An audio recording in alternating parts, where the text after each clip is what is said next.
Kahihiyan mo rin yan. Palamura ka din pala eh. Hindi, last lang. Last lang na ganti ko. Saka yun lang naman po yung ano ko sa kanya. Wala ko sa kanya. So, ganun na lang. Pa-check up ka na lang, ha? Opo. Oo. Okay na? Okay na. Papa Jack, may type of Hermes naman po. Anong Hermes? Nasa bibig, it's really called Hermes. Ayan. But, hindi sexually transmitted. Paano pag hindi sexually transmitted? Spiritually? Paano ba yan? Ate, ganito, ano? Yun lang bang blister niya sa bibig ang basihan mo para sabihin na ganon? Opo. Kasi yun yung unang signs eh. So nag-research ka na talaga? Opo. Ganon. Alam ba ng magulang mo? Kasi syempre kapag umamin ka sa magulang mo, it's an equivalent of opo, nay. Once upon a time po, hinubad na po niya ang panty ko. Yun ang aaminin mo sa magulang mo, di ba? Opo. Bilang magulang, karapatan na magulang mo malaman ang pinagagawa ng kanyang malanding anak.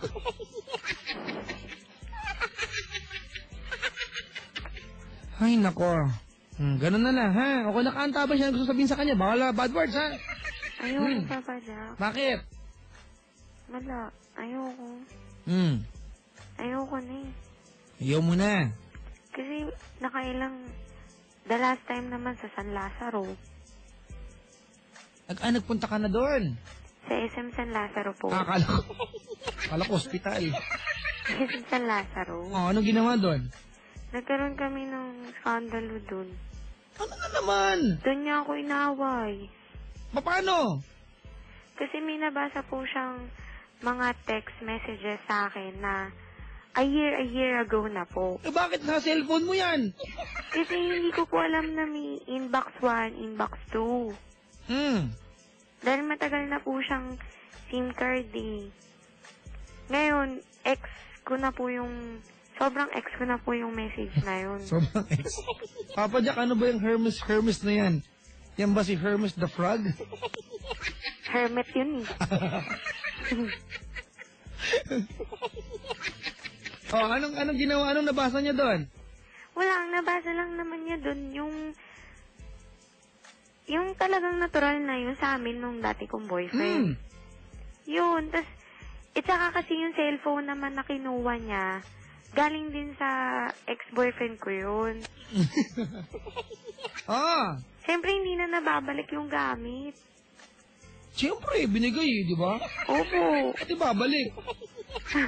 Ayoko yung balikan-balikan yun. Pag binigay na, di ba? That's, di ba, considered as your property. Binigay eh. Di ba? Opo. Mga balik-balik na yan, kalokohang malaki yan. Benta mo, ngayon mong balik. Hindi mo, kasi balik mo. Yun nga po eh. Sing-sing kami. Nag-go. Gold! Opo. Benta mo din. Hindi ko na babalik sa kanya, no? Ha? Hindi ko na po babalik sa kanya kasi pag binalik ko pa, magkikita pa kami. Pasubog mo, tapos paggawa mong hikaw, ganun. Inaway ka niya doon. Ano ba yung nabasa niya? Ano ba yung natural na yun? Ano ba? Halimbawa, ano? Yung sa amin mag-boyfriend na yung kumain ka na, ingat ka sa pagpasok, love you, yun. Yun! Nagalit siya. Opo, nakita naman niya yung date. 2004 pa. Ang tagal na nun. Diyos ko naman, kalahati hindi ka na nakakaraan. Yun nga po. Sobrang ex na talaga yun. Sobrang ex na talaga. Inaway na ako dahil dun. Sa San Lazaro. Ito yung meron dito nag-text, blisters po, discharges, tapos parang burning sensation pag umiihi ka at medyo makate yung private part. Ito ba nararamdaman mo? Hindi. May nagpapajak ang herpes po, STI yan. Baka STD po. Eskwelahan po ng STI. Loko-loko tong isang to, ha? Sure na sure pa magkakatext sa atin.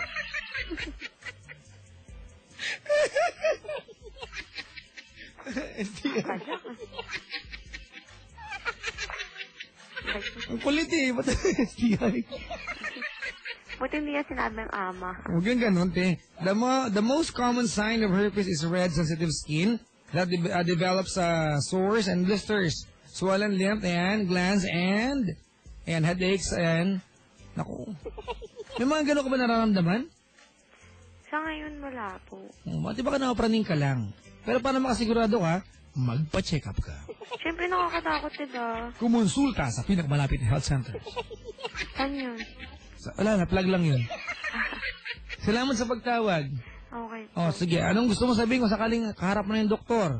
Paano ba da-dialogue mo ganun? Ano, sabihin sa Doc, I really suspect, ganun. That my I'm boy... a suspicious type. Yeah. Papa Jack,